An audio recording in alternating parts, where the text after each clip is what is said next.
para que el hombre pueda captar la belleza silenciosa de Dios.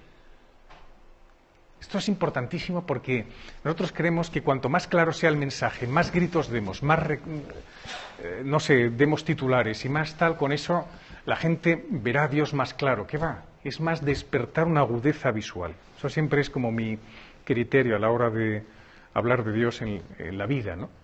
Es despertar esa agudeza, ¿no?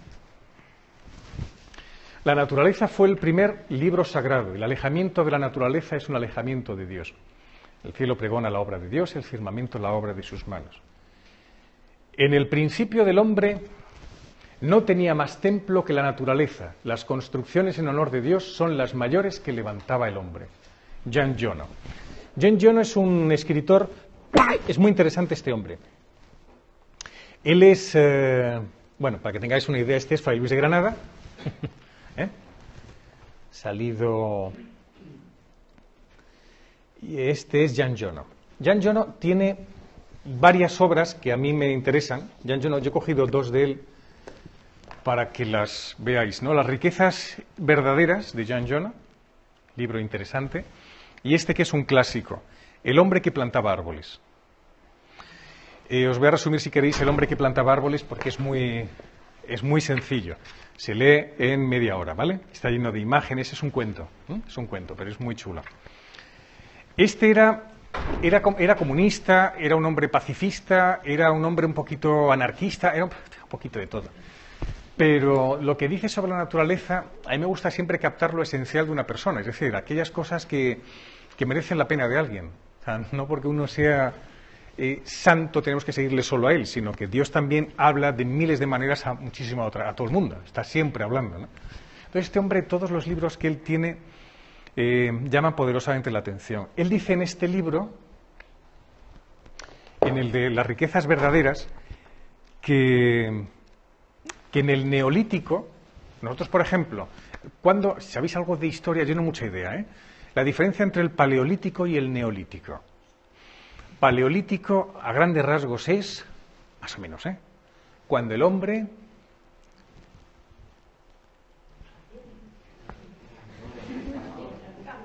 era cazador, efectivamente. Paleolítico, el hombre era cazador, no era agrícola, con lo cual era trashumante, iba de un lugar para otro, era cazador, tal, se instalaba en un sitio, en otro. Y con el neolítico ya es la fase en la que el hombre es más sedentario, agricultor, etcétera. ¿De qué tiempo estamos hablando? Echadle más o menos, años. Ah, tú eres el empollón del asunto. Joder, tu hermana te está dando... ¡Qué morro, macho! Esa respuesta la tenemos todos. Yo no sé, pero debe ser como 4.000 años antes de Cristo, 5.000, 6.000. Puede ser 6.000 años. Vamos a echarle unos 6.000 años, tampoco tenemos mucho que perder. 6.000 años antes de Cristo empieza el Neolítico. Las primeras grandes construcciones religiosas, ¿qué son? Columnas que representan el bosque. Como un bosque, ¿por qué? Porque aquellos hombres veían, como todos tenían un sentido religioso, como lo tenemos todos los seres humanos, veían en el sentido religioso la presencia de Dios en los lugares que ellos veían que eran sagrados, como un bosque, por ejemplo. A ver la puesta de sol en el bosque, ver el sonido de los homormujos, yo qué sé, del zorzal y del cuco,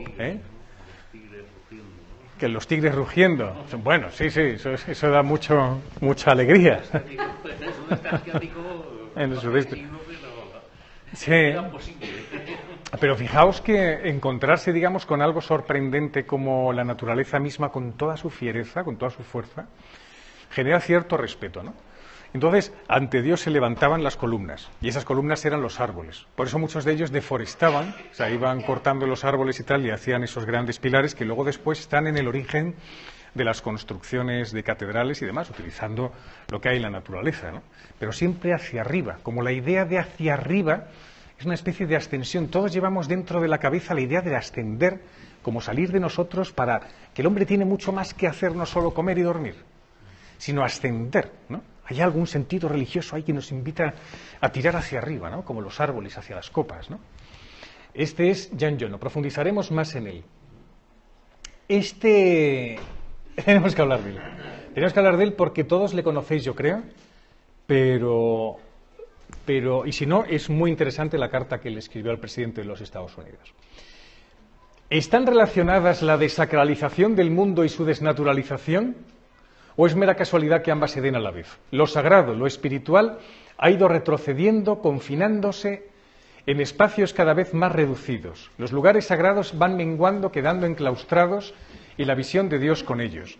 Hemos ido a lo largo de los tiempos haciendo que el lugar de Dios sea cada vez más privado. O sea, el hombre desde el neolítico, desde el paleolítico superior tal, desde el neolítico, ha ido convirtiendo la relación con Dios en un lugar, en un espacio, y ahora nosotros con las leyes hablamos de que el hecho religioso tiene que ser un espacio privado. ¿Entendéis? Entonces hay autores que se preguntan esto, ¿no? ¿Cómo es posible que la desacralización del mundo tiene mucho que ver con la desnaturalización? Con considerar el mundo que vaya perdiendo no su sacralidad, pero su umbral de divinidad, de presencia de Dios, ¿no? Entonces, claro, porque ahora cualquier persona te dice, no, la fe es una cosa privada, que hay que vivirlo cada uno dentro de su casa y tal. La fe es un hecho público que bien lo hemos vivido en la Semana Santa. Es un hecho público en cualquier rincón del planeta. Todos los grandes inicios de los años sagrados son años religiosos. Yo no sé el año chino, pero tiene que tener algún componente religioso seguro. Son años a los dioses, años que se inician... Es evidente. El caso Unamuno, decía, esto es una frase bonita de Unamuno, ¿vale? Nevaba sobre su propio corazón cuando veía hacerlo sobre una cordillera española. ¡Qué frío! Pero claro, ¿por qué? Porque hay como una especie de relación entre la naturaleza y uno. Vais a ver un ejemplo muy claro en el caso del indio Seattle. ¿Conocéis la historia del indio Seattle? Yo creo que sí la conocéis. Yo creo que sí. Este hombre es el indio Seattle, ahí le vemos, que parece que va a hacer calceta, oye. Que está ahí tranquilillo él, ¿eh? Pues el indio Seattle escribió una carta al presidente de los Estados Unidos, la conocéis, ¿no? ¿Se demostró que era falsa?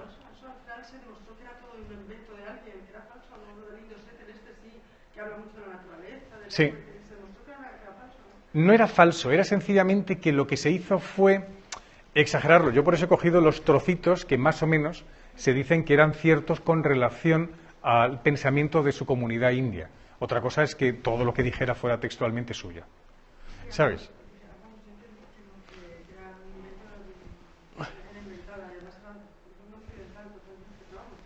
Sí, no, pero parte sí, porque esto es como un occidental que lo que hace es coger un texto del indio Seattle y decir, vamos a aprovechar este texto para meter yo ahora toda la caña, ¿no? ¿Sabes? Para meter todo es para criticar el imperialismo norteamericano, lo típico. Pero las ideas claras de él, lo que él escribió, o la comunidad que él escribió tal, en su nombre, en el año 1854, es que el presidente de los Estados Unidos, todo esto es antes de la guerra civil norteamericana, de la tribu Subasasni, para comprarle los territorios del noroeste de los Estados Unidos, que hoy forma parte del estado de Washington. A cambio promete crear una reservación, para el pueblo indígena. Y el jefe Seattle responde en 1855.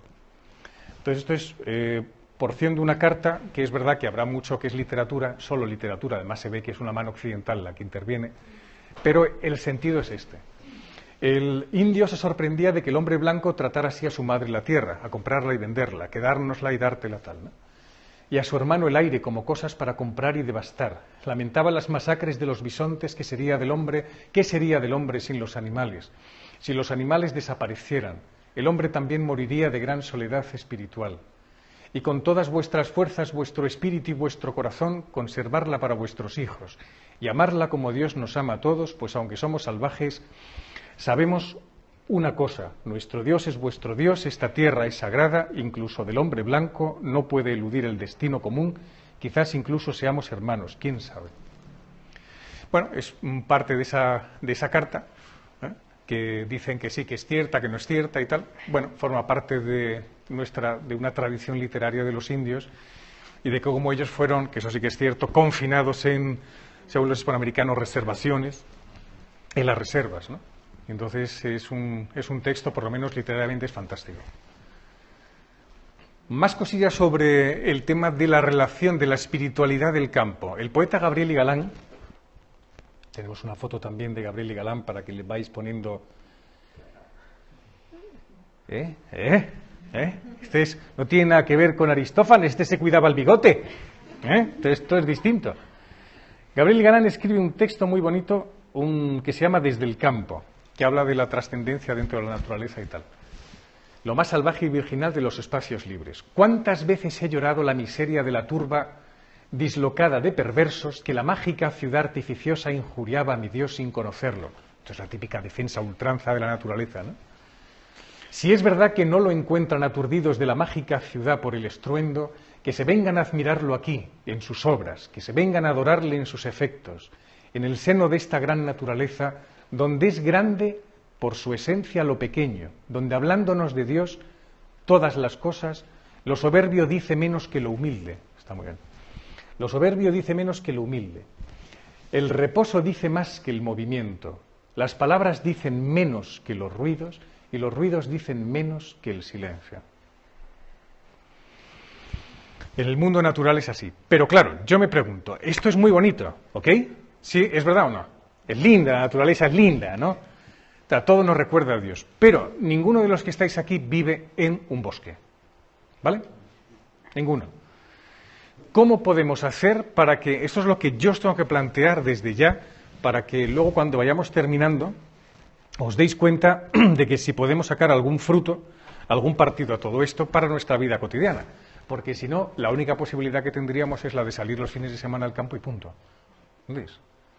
¿Cómo podemos hacer para que algo extraordinariamente importante como es la creación directa de Dios, la naturaleza, yo pueda vivirlo entre los ordenadores, en mi mesa de trabajo, en el follón cotidiano de ir a recoger a los nietos, a los hijos, a tal, al colegio?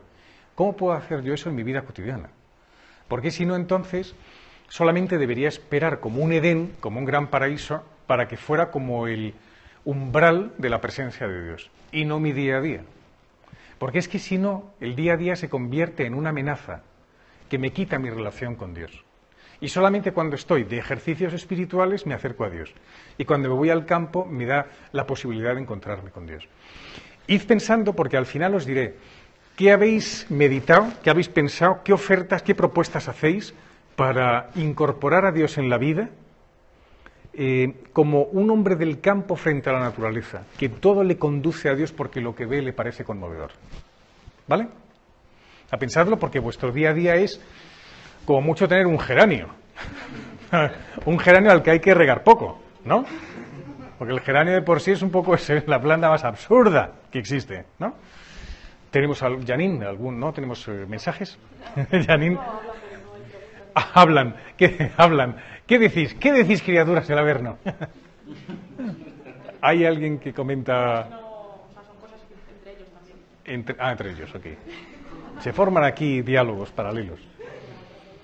Fijaos, San Agustín también dice lo mismo. Los hombres van a admirar las cimas de las montañas, las olas del mar, el curso de los ríos, la marcha de los astros y se despreocupan de sí mismos.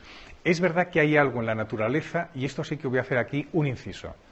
Hay algo que cuando tú estás en la naturaleza te olvidas de ti. Eso es verdad. Hay circunstancias en las que uno se olvida de sí mismo y la naturaleza te lo propicia. Os voy a contar una experiencia personal que me ha pasado hace poquito tiempo, muy poco. Y además no me ha pasado precisamente en la naturaleza, sino en una ciudad tan urbanita como París. Nos fuimos con mi familia hace poquito tiempo, estuvimos en París y andábamos por Montmartre. Montmartre, ¿sabéis dónde anda? Sacré-Cœur. Subes por el funicular, subes libre, o a pata, claro, ir con gente mayor es lo que tiene, que el funicular es así, mejor. Pero tú llegas hasta arriba. Y entonces arriba es cuando te encuentras con Montmartre, la zona del barrio de los artistas y de los pintores, que es muy bonita y tal. Eso antes de que anocheciera es muy bonito. ¿Por qué? Porque te vas distrayendo con muchas cosas. Vas dejando como la mente en blanco. Porque cuando uno va distraído, sin necesidad de mirar escaparates, y vas mirando toda la belleza de los sitios, un cuadro, gente que camina, el niño tal, luego entras en la iglesia, y yo recuerdo haber entrado en la iglesia de Sacré-Cœur como como mucho más abierto a la posibilidad de iniciar la oración. ¿Entendéis? O sea, como mucha más capacidad de estar delante del Señor. ¿Por qué? Porque no llevaba conmigo el lastre de la preocupación, de las historias que uno piensa. No, no, no. Estás como dispuesto a oír. Estás despreocupado de ti mismo. Esto es una cosa muy interesante. Cuando uno anda despreocupado de sí mismo, que eso ocurre delante de algo que te sobrecoge, ¿habéis visto un vídeo? Es una chorrada, pero bueno, de los animales pequeños, de los pequeños gatos, perros que las parejas regalan a sus niños o a sus mujeres, la cara de sorpresa que ponen? O sea, que de repente el niño se le ve que, ¿dónde está mi regalo? Y de repente sale un perro. La cara que pone el niño, se queda tan perplejo. Ese tipo de que ya no piensas que te sobrecoge aquello, ese tipo de sensación de estar tan ante la sorpresa, vacío, con la mente no tabula rasa, pero sí con una serenidad de mente, con una serenidad de corazón, con los biorritmos muy serenos, esa sensación. Entonces tú entras a rezar y cuando entras a rezar estás como con una preparación interior sólida. Y no necesitas muchos libros ni muchas... No, no, sencillamente estás como la Virgen, preparado. ¿Entendéis? Como a la espera. Estás como vacío por dentro. La Virgen era como el estado cóncavo de Dios, el estado cóncavo de Dios para que Él pudiera entrar. Estaba a la espera. Meditaba todas las cosas en su corazón, porque tenía un corazón sereno, vacío, contemplativo, o sea, dispuesto a recibir al Señor. Eso es lo que uno tiene que hacer, ese es el objetivo del ser humano. Por eso cuando uno anda con miles de cosas, uno es que es capaz de, no solo no puede atender a lo que Dios puede decirle en cualquier momento, sino ni siquiera estás atento a lo que te dicen los que están más cerca. Es que estás en tu mundo, no piensas en otra cosa, estás...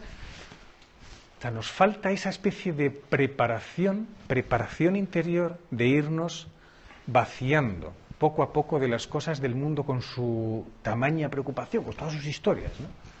Despreocupados de uno mismo.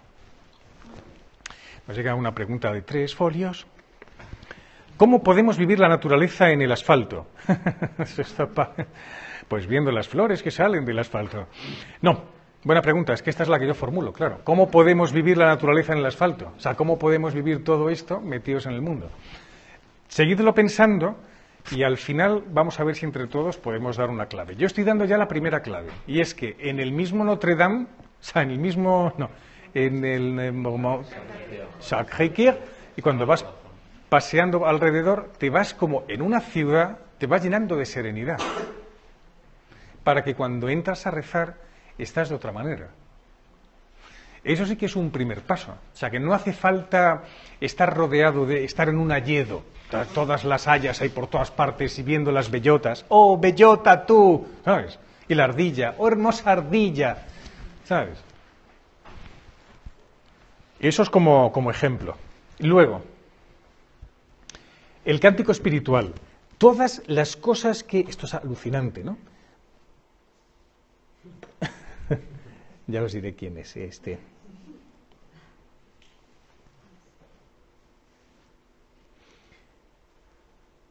Atención, rápidamente, ¿de quién es esto? Rápido, rápido.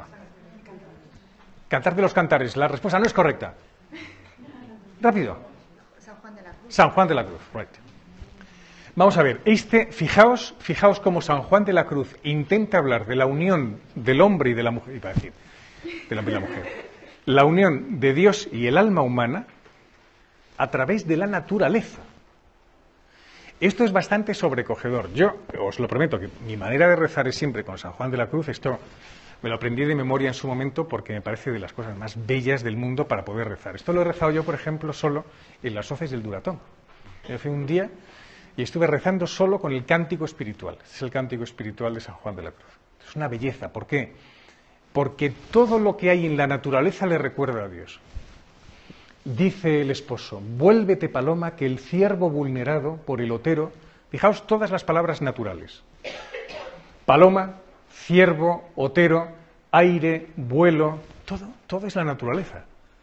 Es la paloma que va volando y yo soy el ciervo que está vulnerado de amor, vulnerado porque estoy herido, porque estoy enamorado de ti, al aire de tu vuelo, y fresco toma. Y dice la esposa: que esto es lo que sobrecogió a la gente del siglo XVI cuando lo leyó y casi lo llevan a la hoguera.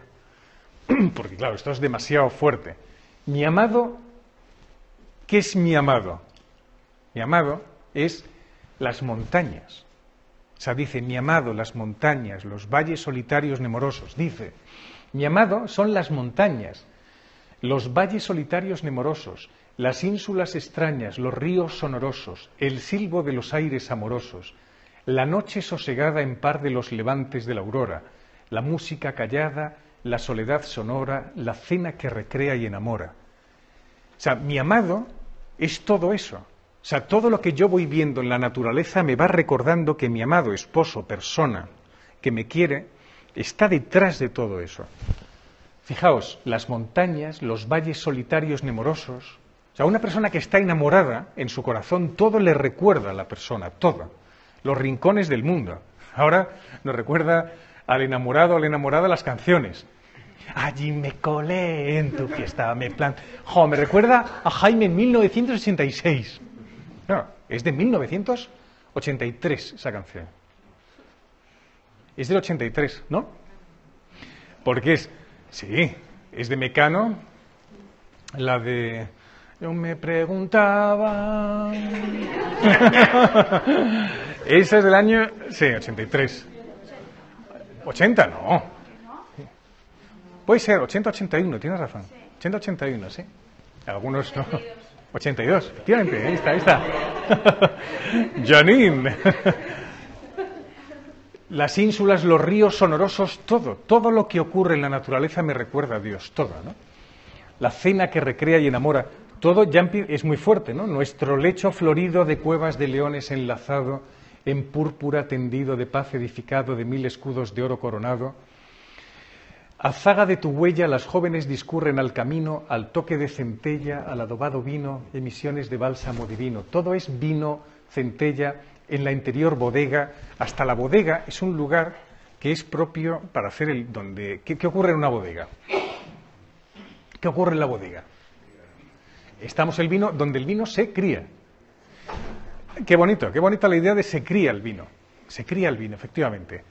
Hay que tocarlo mucho, hay que dejarlo en una posición determinada, una temperatura determinada en la bodega. La bodega es la parte, para una persona que se dedica al campo y le gusta el vino, la parte más sabrosa, porque es donde se cultiva después, se cría el vino que después se servirá delante de los amigos y se compartirá. O sea, es un lugar como muy sagrado, muy de encuentro, ¿no? En la interior bodega de mi amado bebí, no bebió del vino, sino bebió de su amado. Esto es un poco fuerte, ¿no? Es un poco subidito de tono. Es así, por eso San Juan de la Cruz era mirado de una forma así especial, ¿no? A ver de quién estás bebiendo, ¿sabes? Porque de mi amado bebí.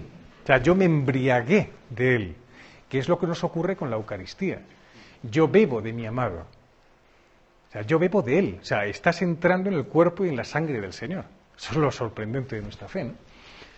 Y cuando salía por toda aquesta vega ya cosa no sabía. Claro, estaba como embriagada, estaba como con la borrachera del enamorado en mí, ¿no? Y el ganado, es que es precioso, y el ganado perdí que antes seguía. Yo seguía al ganado y ya me embriagué tanto de él que ya estaba como perdida de amor, ¿no? Pero todos son ejemplos de pueblo. La pregunta es, insisto en este tema, ¿se podría hablar de temas de esto iba con el móvil y estabas tú al otro lado del WhatsApp y tu respuesta fue tu emoticono de sonrisa? ¿Sabes? ¿Entendéis lo que digo? Claro, esto es importantísimo, porque si no, ¿con qué rima emoticono? Estamos en otoño. Es que queda... No sé, tenemos que ver, porque tenemos que utilizar imágenes que nos puedan ayudar ahora para el encuentro con Dios en circunstancias ordinarias. ¿Eh?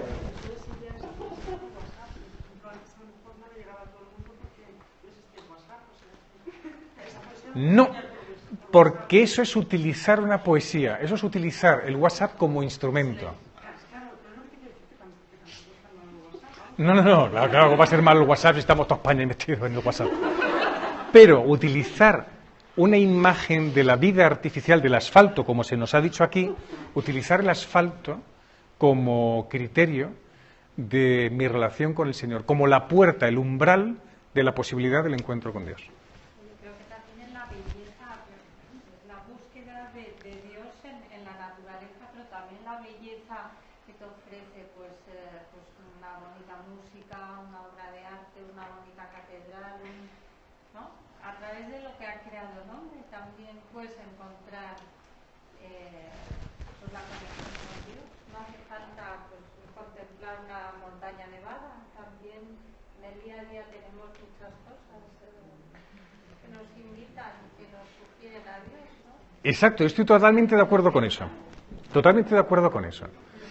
Le estamos cogiendo demasiado, es verdad, y está muy bien, ¿eh? Todos los que, o sea, la naturaleza es una maravilla y a mí también me entusiasma y estoy cada vez más enamorado de los pájaros y del sonido de cada uno, pero nosotros, ¿por qué le tenemos miedo a esas acciones que realiza el hombre? Cuando tú ves un edificio maravilloso, tú también tienes que ver la obra de Dios. Tú también ves en una pincelada de Munch, que sé, ¿no? Tienes que ver el trazado de alguien que lleva esa gota de Dios dentro y que a ti te eleva inmediatamente.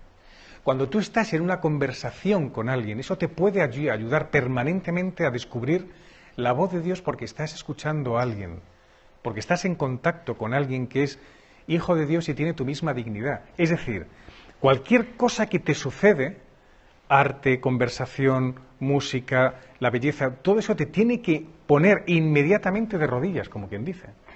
Tú has citado, sí, cosas de la belleza, del arte, de la música, y sobre todo, fijaos, encuentros humanos. Los encuentros son fundamentales. El gran encuentro es entre un hombre y un hombre, ¿no? Entre un ser humano y un ser humano. Ese es el gran umbral de la posibilidad de Dios. ¿Entendéis? O sea, es muy importante eso porque si no, convertimos la naturaleza en algo cuasi sagrado. ¿Entendéis? Por eso os lo preguntaba, desde el principio es que lo tenéis todo muy claro, es sagrado. Si la naturaleza es sagrada. No es sagrada. O sea, no. Es un umbral de la casa de Dios. Como un umbral de la casa de Dios es la conversación que yo tengo profunda con alguien. Lo que pasa es que cada vez hay menos conversaciones que lleguen al fondo de las cuestiones. Ese es el tema, ¿no? Hay que aprender el arte del diálogo, ¿no? Es la vida, o sea, es que es la vida, claro, la vida la sostiene Dios sí o sí, entonces la naturaleza estás viendo a Dios directamente porque es la vida, o sea, un animal vivo está Dios ahí porque está vivo, si no moriría instantáneamente, quiero decir, les estás viendo casi directamente a Dios, o sea, tú observas un animal, Dios está en todas partes, Dios está en un animal, por ejemplo, quiero decir porque es vida, entonces por ahí tienes una muestra de Dios muy directa. ¿No es vida? ¿No es vida la televisión? ¿No es vida el cementerio de Père Lachaise? Y no es vida, por ejemplo, un museo, el cementerio de la Almudena. Metafóricamente. No, es más vida. La naturaleza es vida, tú observas un animal, vamos, a mí por ejemplo me gusta mucho contemplarla y la contemplas y es que estás viendo la vida, directamente sí. Necesidad de metáforas, necesidad de. No te eleva como una poesía, a lo mejor que te eleva, pero es vida. Yo creo que sí, es vida directa. Yo fíjate, cuando en el momento en que leí un libro reciente que le acaban de publicar de Strindberg, un dramaturgo noruego, sueco, él decía, yo cuando me leí La comedia humana de Balzac, que es una colección de... Hay más de 2000 y pico personajes en la novela, es una cosa de locos, claro. Decía, yo aprendí a relacionarme mejor con los demás, aprendí a ser mucho más indulgente con el prójimo. O sea que me conmovió, porque dices tú, la cosa más indirecta del mundo parece que es una novela. Y resulta que es lo que tiene más vida. Porque a lo mejor tú ves una ardilla y dices, qué hermosa es la ardilla. Pero tú lees una obra literaria y te dices, yo quiero acercarme más al ser humano. ¿Por qué los santos se convierten, por ejemplo, cuando ven vidas humanas, ¿no?, escritas en los libros? Mucha gente que, o tú lees un texto de la Madre Teresa, algo se conmueve dentro de ti. Y no estás no estás viendo un jilguero, no estás viendo un pino, ¿entendéis? Pero que...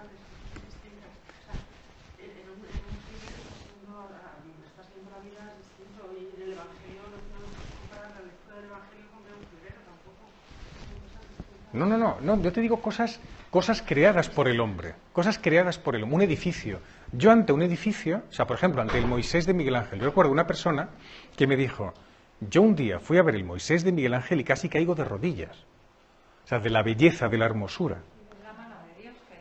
Claro, es que tú ves inmediatamente como cuando estás delante de una puesta de sol, dices, aquí hay algo que se me escapa, y eso que es material, pero detrás de la materia hay algo hay un enigma, y eso es lo que pretendemos, es otra de las ideas, ver el misterio que hay detrás de todo lo que es vital, y vital es desde un cementerio, a mí me apasionan los cementerios, o sea, es un lugar de una calma extraordinaria, bueno, y tanto, a ver quién habla en el cementerio, ¿eh? Esto es...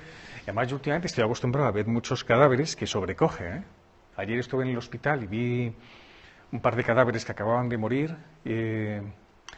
¿Sabes lo que pasa? Que se trivializa mucho. Es muy fuerte esto, ¿eh? Es muy fuerte. Os voy a contar. Me llamaron eso fue el martes pasado, me llamaron a las 12:30 de la noche, 1:45, y me dicen, padre, hay un éxitus. ¿Y un éxitus? ¿En qué habéis tenido éxitos? Y dicen, padre, eso se llama muerte. Éxitus es salida. Yo eso no lo sabía, el lenguaje médico, ¿esto lo sabéis? ¿Sí lo sabéis? Yo no tenía ni idea, me dicen, ha tenido un éxitus. Y yo, qué bien. Éxitus, bueno, entonces fui al quirófano y acababa de morir. Una operación de 12 horas. 12 horas de operación. Por la mañana se había atragantado y se le había roto la aorta, había una implosión brutal, se había destrozado todo. Intentaron arreglarle como pudieron. Entonces llego al quirófano, ya se habían ido todos, y me dicen, pues la familia quiere que haga usted una oración. Yo llegué allí como pude, una cosa un poquito desagradable, porque además tampoco cogí la máscara. Imaginaos, después de 12 horas, toda la sangre, todo muy fuerte, ¿no? Estaba desnudo el cadáver, y veo que estaba una enfermera y dice, 12 horas de trabajo para nada, me dice. 12 horas de trabajo para nada. Yo cuando lo oí, y el cadáver que me miraba, ¿sabes? Yo claro, miraba, claro, tuve que rezar delante de él y dices, Dios mío, qué fragilidad la del ser humano, ¿no? Se aprende mucho, os digo de verdad, se aprende no solo como sacerdote, como ser humano, saber que somos tan frágiles, o sea, estas cositas que vemos en la naturaleza, que dices, qué bonita es la fragilidad, pero que te tomes una miga por la mañana y que por la noche estés viendo a Dios cara a cara, ¿eso es fragilidad?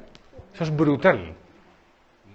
Entonces, nuestra vida es de una fragilidad absoluta, absoluta. Entonces, solo me quedo estar delante de este hombre y le decía al Señor, Señor, que ya está contigo, premiale todo lo bueno que ha hecho en la vida, ¿sabes? Todo lo que ha hecho de bien por los demás y por su... O sea, no hagas mientras la otra estaba recogiendo la sangre con una fregona.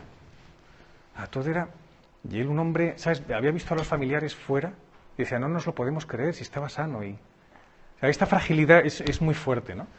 Por eso, la vida del ser humano es el contacto directo con Dios. Y todos tenemos siempre un ser humano cerca. No hace falta ir a ver una puesta de sol. Hace falta ir a ver a un amigo, una amiga, un enfermo, un familiar, estar al lado de tu esposo, de tu esposa. Eso es la vida. ¿Entendéis? ¿Cómo podemos hacer que la naturaleza, la persona que tienes más cerca? El inicio de todo está siempre ahí. Y todo te puede ayudar, porque desde ese momento, un edificio, una novela, una película, todo te va a ayudar. Un día ver al zoo, los animales salvajes, un reportaje, un documental, todo te ayuda a abrirte la conciencia de la sobrenaturaleza que está metida en todos lados. Dios metido en todos lados. Si no, uno dirá, yo solo me encuentro con Dios, estoy relajado cuando voy al campo. Ojo, ¿eh? Más o menos. Que eso es importante. El hombre que plantaba árboles, y así os voy... Esta es un cuentecillo, ¿vale? Es un cuentecillo que tuvo mucho éxito de Jean Genot. Él es de finales del 19 y muere en 1970. Es la historia de un hombre, si queréis lo podéis ver en YouTube, sí, además yo creo que hasta está contado y narrado, porque es muy breve. Cuenta la historia de un hombre que se va al campo y ve cómo hay un hombre mayor que está plantando unas cositas muy pequeñas. Y dice, ¿qué estás haciendo? Estoy plantando árboles. Y dice, pero si no son nada, son una cosita tierna ahí tirada que parecen unas semillas ahí absurdas y tal. Llega la Primera Guerra Mundial y después de la Primera Guerra Mundial ve que lo que había plantado aquel hombre eran árboles que ya iban creciendo, pasan otros años y la cosa va lenta. Entonces, como queriendo decir, en la vida uno tiene que hacer cosas que sean de largo recorrido. La importancia, digamos, de la educación. Es muy importante en estos tiempos en los que hay tanta fluctuación política y creemos que las cosas son muy inmediatas. Lo esencial es hacer siempre, tener una formación de largo recorrido, no tener ninguna prisa. Lo natural nos enseña la lentitud, eso sí que es cierto. O sea, la formación de un árbol es muy lenta. Yo me acuerdo que cuando nosotros fuimos a vivir a la casa de Arturo Soria, teníamos delante, no teníamos la M30, todavía no se había construido. Nosotros somos del 70, cuando fuimos a Arturo Soria, que yo era a las afueras de Madrid. O sea, una cosa de locura. La piscina Estela, o sea, ¿Tú dónde vivías? ¡Ay, vecina! ¡Corta! ¡Corta! Matías Turrón, de Turrión.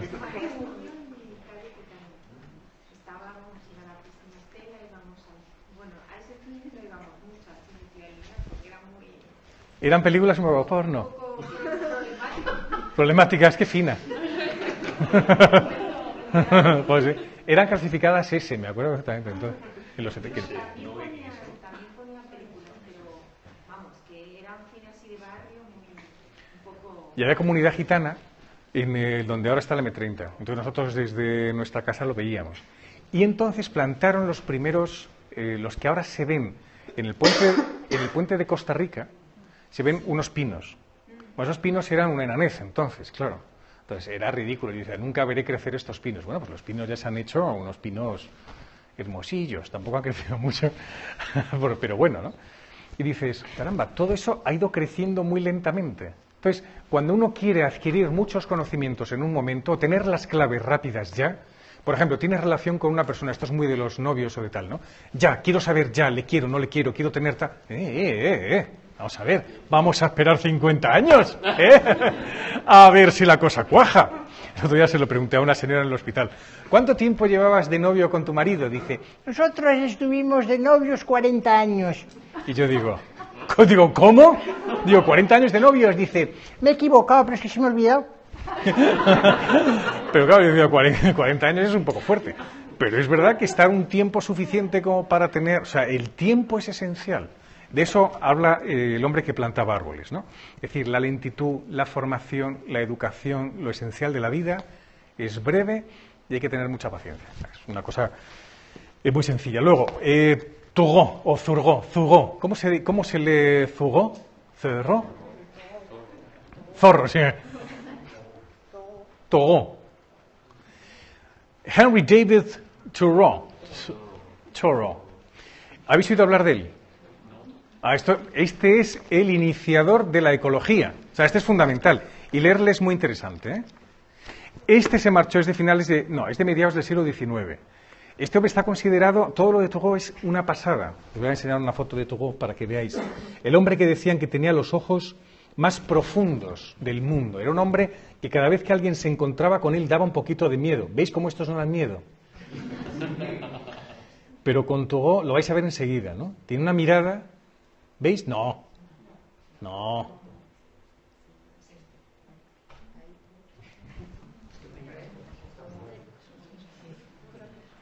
Tenía unos ojos, parece como, esperamos hacer como en las películas.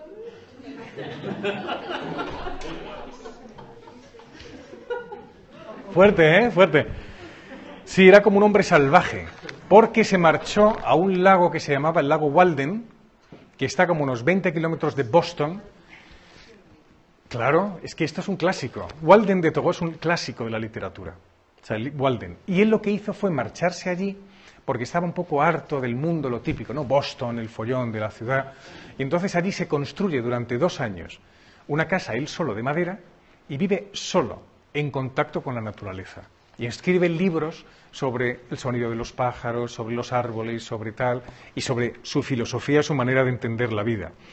En muchos casos es demasiado puritano porque él también su formación no es católica, es una formación muy puritana, y se le nota mucho en los escritos, pero dice cosas interesantes.